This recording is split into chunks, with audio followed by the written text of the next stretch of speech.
perlindungan bagi karyawan. Ini juga makanya itu sifatnya wajib, memang mandatori bagi perusahaan pers ini harus dia harus memenuhi bentuknya harus PT. Baik. Pak Jimmy, ini kan Desember sebentar lagi mau pilkada. Biasanya di daerah akan tumbuh media-media cetak lokal seperti cendawan tumbuh di musim hujan. Di musim hujan akan ramai sekali, dan Pak Ahmad Johar bakal sibuk, bakal banyak yang menjadi anggota beliau. Tapi artinya begini, ketika mereka ingin mendirikan, sekarang kan tidak perlu ada SIUP, tapi kan perlu mendaftar ke Kementerian Hukum dan HAM. Apakah memang semudah itu sehingga kemudian mereka bisa terbit, hadir di tengah masyarakat, dan mungkin saja berita-berita mereka juga tidak memenuhi kaidah-kaidah kode etik? Ya, biarlah sanksi sosial yang berjalan, Mbak. Kalau mereka nggak bagus, masyarakat tidak ada yang mau baca. Tapi yang paling penting begini, menarik tadi yang Mbak Desi sampaikan, karena kita tinggal menghitung waktu, sudah sangat dekat sekali ya, Pilkada 2015, ada begitu banyak kandidat, ya. Tentu saja mereka juga tergoda ya Pak Johari untuk membuat media sebagai sarana mereka untuk bisa berinteraksi dengan masyarakat. Cuman kadang-kadang oleh oknum-oknum pengelola tertentu ini diarahkan menjadi tidak baik. Kadang-kadang itu mereka penuh fitnah, kadang-kadang memberikan hasutan, memprovokasi secara negatif. Ini yang kita ingatkan bahwa secara konten hati-hati juga kalau memang ada kepentingan tertentu. Kami juga mengingatkan soal independensi, karena apapun yang terjadi, media itu semestinya independen. Keberpihakan itu tentu saja tidak mendidik masyarakat. Kalau memang dia berpihak, sebaiknya terang-terangan saja, ya, tapi jangan terselubung. Lalu selanjutnya, kami juga perlu mengingatkan bahwa tentu saja mestinya pilkada ini dijadikan oleh semua media untuk bisa mengedukasi masyarakat, supaya jangan sampai beli kucing dalam karung, jangan sampai salah memilih.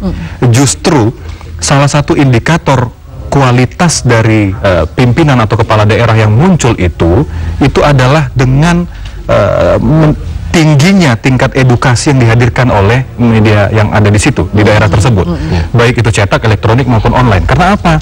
Coba kita perhatikan, kalau hanya sekedar mereka beriklan saja, tapi tidak ada unsur edukasinya, tidak ada disampaikan bahwa sebenarnya apa yang menjadi visi dan misi, bagaimana cara membangun. Nah, satu lagi ini penting, kaitannya soal daerah.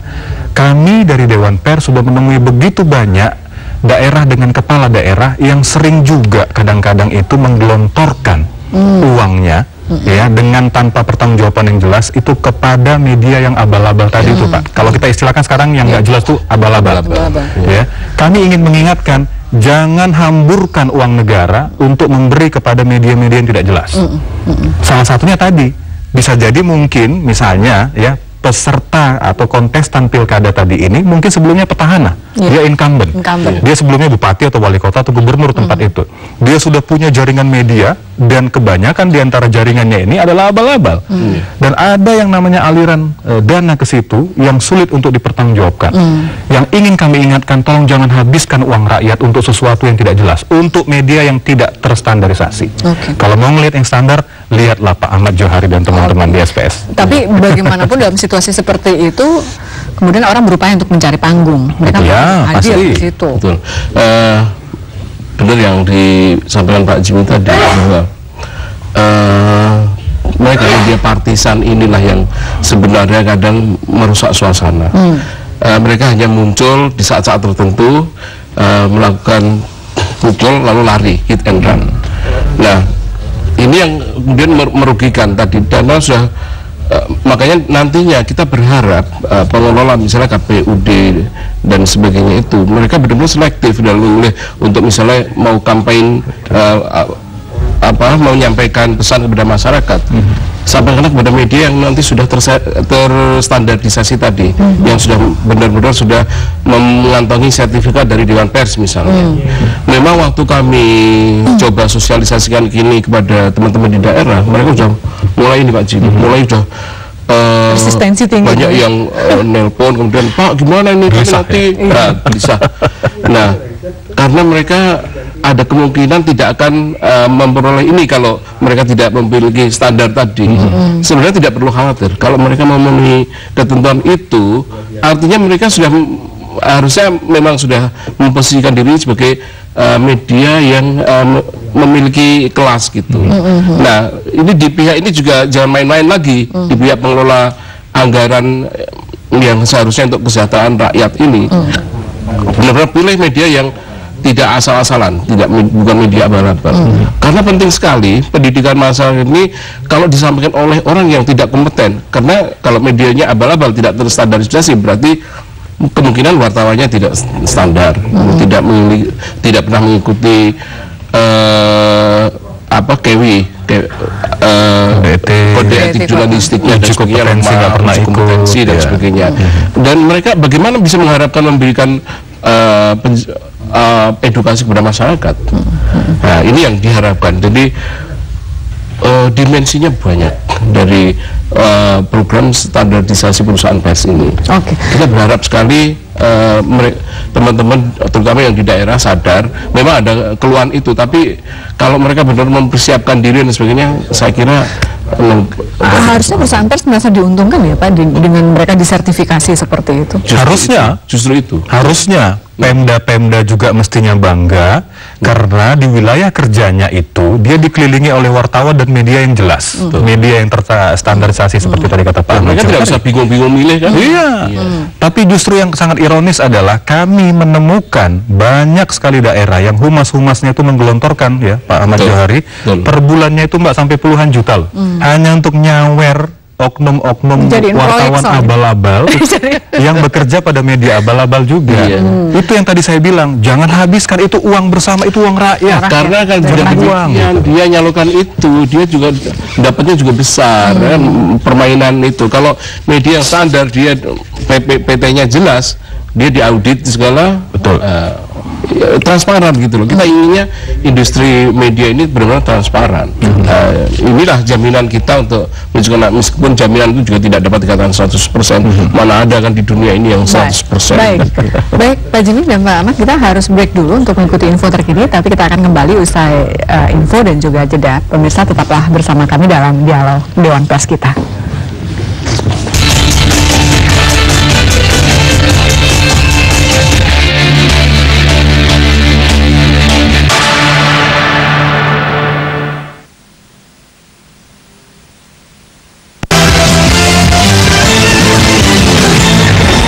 Selamat malam saudara. Polda Metro Jaya dalam minggu ini berhasil menangkap 13 orang sindikat pelaku pencurian 6 mobil berbagai merek yang dicuri di Jakarta, Bogor, dan Sukabumi. Pencurian ke-6 mobil yang disertai dengan modus pemalsuan BPKB dan STNK dengan nomor yang telah diganti oleh pencuri diungkap Direktorat Reserse Umum Polda Metro Jaya di Jakarta. Ke-13 tersangka sudah diamankan di Polda Metro Jaya. Gelar perkara di Polda Metro Jaya, modus ini diawali dengan sewa rental yang dilakukan pelaku di Jakarta, kemudian membawa mobil sewaan ini ke daerah Jawa Barat, dan sesampainya di Sukabumi tepatnya, mobil ini dibuatkan BPKB dan STNK palsu, kemudian mobil curian dibawa kembali ke Jakarta untuk dijual ke pelanggan yang namanya sudah diketahui tim Reskom Mangga Besar. Selain pencurian kendaraan bermotor, juga diungkap pelaku penjamkalan mobil di tempat parkir, di tempat-tempat perbelanjaan dan supermarket. Mereka berkelompok dan berpura-pura parkir di sebelah mobil yang diincar. Ketika sang pemilik mobil lengah, mobilnya dicongkel dan semua isinya dikuras, dan pelakunya kini juga sudah ditangkap dan ditahan di Polda Metro Jaya. Kami akan kembali untuk Anda 30 menit mendatang. Sampai jumpa.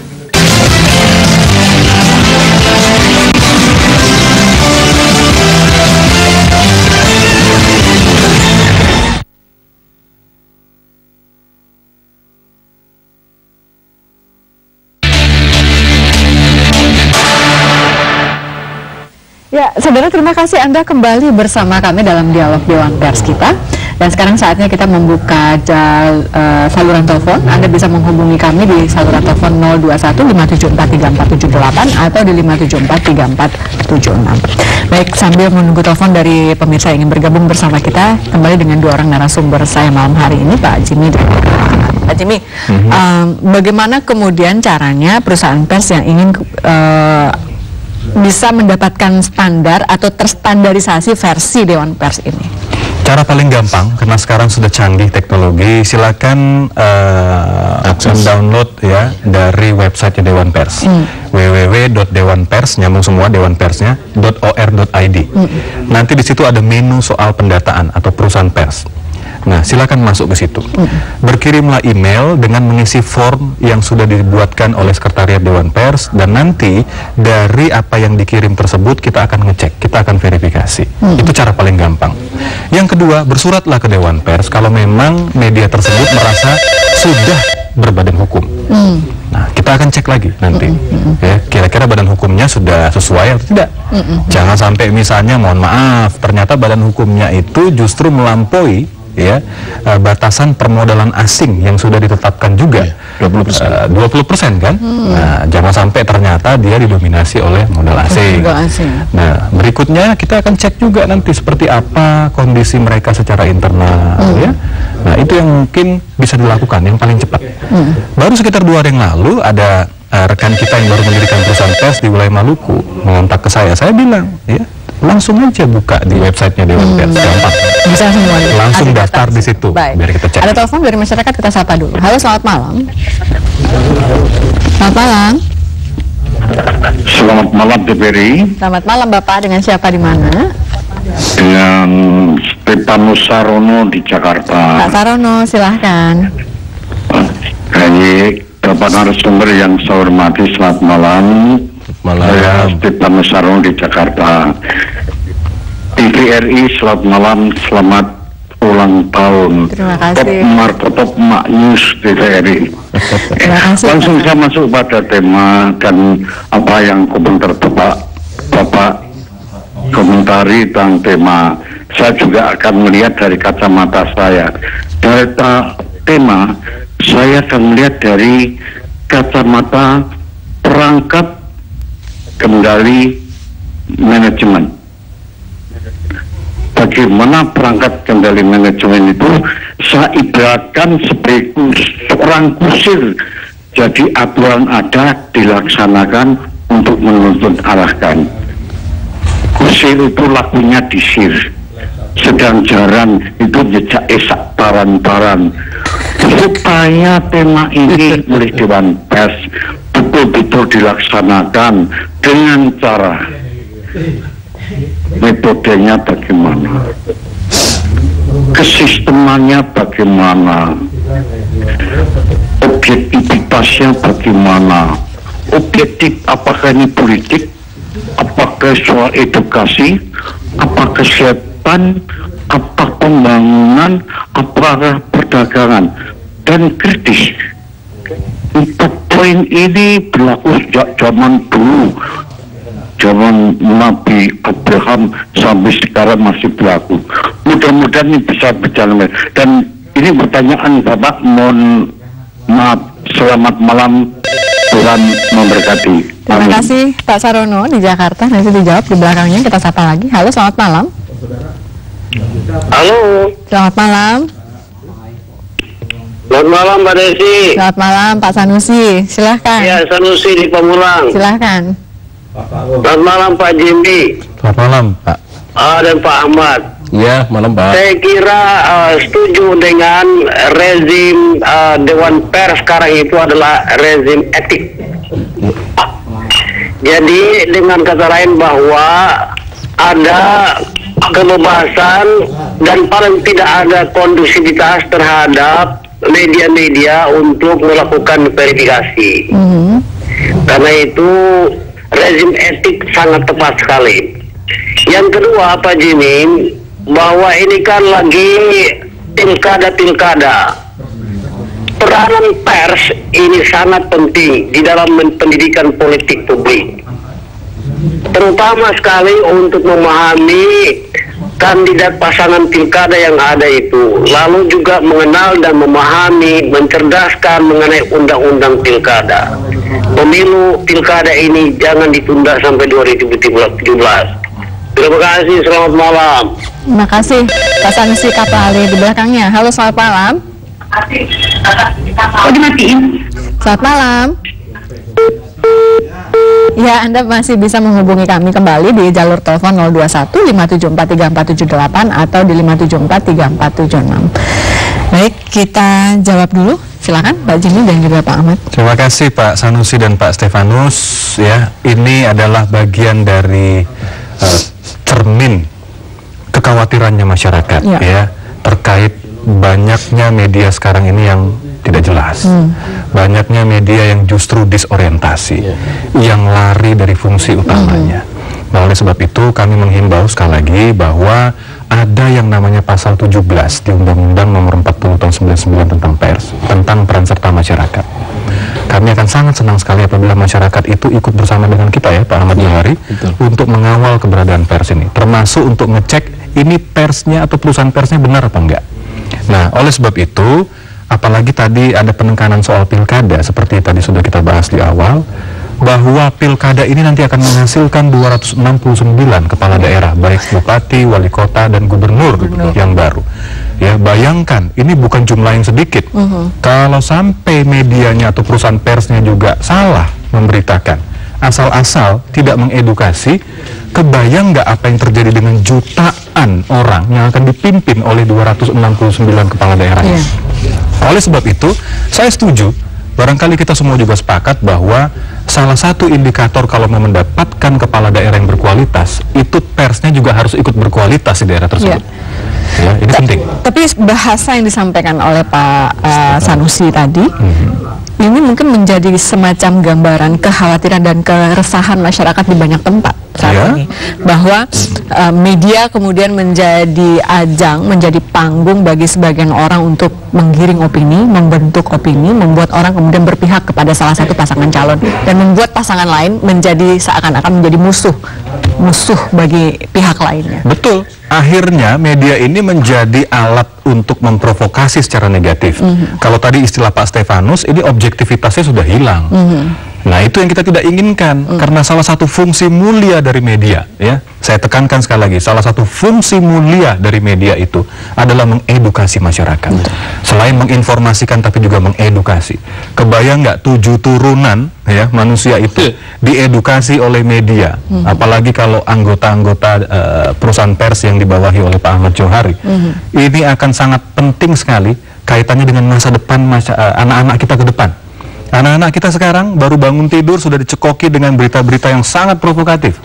Apa yang terjadi nanti kira-kira 10-20 tahun yang akan datang? Mereka pasti akan terbangun spirit untuk selalu ribut, heboh, dramatis, apapun yang bombastik, itu yang menghiasi hidupnya. Tapi dia tidak mengambil sisi-sisi positif yang edukatif, apa yang dia bisa ambil. Contohnya, satu daerah yang saya lihat belakangan ini sering disoroti oleh begitu banyak media elektronik, selalu yang diambil beritanya dari daerah itu yang berantem-berantem aja, Pak Ahmad Johari, Mbak Desi. Padahal daerah itu juga sebenarnya punya banyak hal yang membangun, banyak pembangunan, tapi masyarakat nggak bisa ngontrol, nggak bisa tahu tentang pembangunan karena semua media asik dengan komoditas pemberitaan ribut-ributnya, tawuran, terus habis itu mohon maaf pembunuhan, penangkapan. Yang saya ingin tekankan, yang kami ingin tekankan dari Dewan Pers, itu tidak salah, tapi proporsional lah. Ya, jangan melulu itu saja yang dihadirkan kepada masyarakat. Apalagi tadi saya bilang, generasi bangsa kita ini anak-anak muda setiap hari harus nonton berita-berita yang sangat provokatif. Karena mereka kebanyakan media juga menjadi lebih tendensius ketika ada berita-berita yang lebih populis. Ya, itu dia. Saya lebih menangkap kekhawatiran Pak Stefanus tadi, bagaimana pengelolaan media sekarang ini sih sebenarnya. Tadi dikatakan bahwa produk informasi yang dihasilkan media tergantung dari pengelolaan media itu. Nah, memang kami sudah mencoba, Pak Stefanus, kami di SPS sudah mencoba untuk memberikan semacam penyegaran kepada lembaga-lembaga yang menjadi anggota kami, anggota SPS itu. Misalnya di periode secara periodik kami menyelenggarakan penyegaran bagi awak media, bagi manajemen media dan sebagainya. Karena tidak bisa sebuah media hanya mengejar, apalagi kalau tadi konteksnya pilkada, hanya mengejar musim musim memanen begitu, memperoleh dana rezeki nomplok begitu, tidak bisa. Mereka juga fungsi edukasi tadi, kalau awak medianya tidak cerdas, tidak pernah memperoleh edukasi yang baik, dia misalnya sudah memperoleh banyak kucuran dana, tetap aja tidak bisa membuat ini loh berita yang seharusnya seperti ini. Yang seharusnya arah ini, yang kelemahan di beberapa media daerah kan begini, karena mereka sudah, ya maaf ini, mereka sudah dibayar oleh misalnya yang incumbent tadi, kemudian mereka apapun yang dilakukan oleh incumbent tadi bagus-bagus saja, meskipun sebenarnya jelek, padahal substansi institusi media adalah berani menegakkan kebenaran. Tapi gini Pak Ahmad, apakah memang saya tidak tahu ya, tapi berdasarkan pengamatan Pak Ahmad dan mungkin juga Pak Jimmy, apakah benar kemudian ketika incumbent atau ada pasangan-pasangan lain yang kemudian menggunakan media-media partisan seperti itu memang berpengaruh, bisa menggiring opini atau pendapat masyarakat, karena bagaimanapun mereka pasti beredar di kalangan terbatas dan terbitnya pun hanya seperti kita katakan tadi di depan, hanya musiman. Kapan? Bisa sekali, karena tergantung istilahnya masih tak gentar siapa yang bayar begitu kan. Kalau yang bayar ini misalnya incumbentnya atau calon barunya misalnya duitnya besar, dia bisa minta cetak sebanyak-banyaknya, bagi gratis kepada sebanyak-banyak orang. Itu bisa mempengaruhi, meskipun masyarakat kita sekarang memang tidak terlalu sepenuhnya menggantungkan sumber informasi itu dari media cetak maupun media yang ada sekarang. Ya mereka juga sudah, kita harus ingat bahwa mereka juga sudah melek media sosial, meskipun media sosial, kelemahan media sosial adalah tidak ada verifikasi. Sedangkan media yang institusional seperti media cetak, media elektronik yang sudah ada lembaganya tadi, adalah semua informasi seyogianya seharusnya diverifikasi kebenarannya, kemudian kelayakannya dan sebagainya. Dengan demikian begitu mereka idealnya begitu mereka ini tetap awak redaksi tetap harus punya hati nurani. Oke, media saya memang dibayar, dia pasang sponsor dan sebagainya, tapi saya tetap harus mengatakan yang benar itu seperti ini. Tidak bisa mereka kemudian karena ada yang bayar kemudian mati urip ikut yang bayar, nggak bisa. Itu kembali ke hati nurani. Gitu. Nanti kita diskusikan lagi, tapi kita harus break dulu dan tetaplah bersama kami dalam dialog Dewan Pers kita.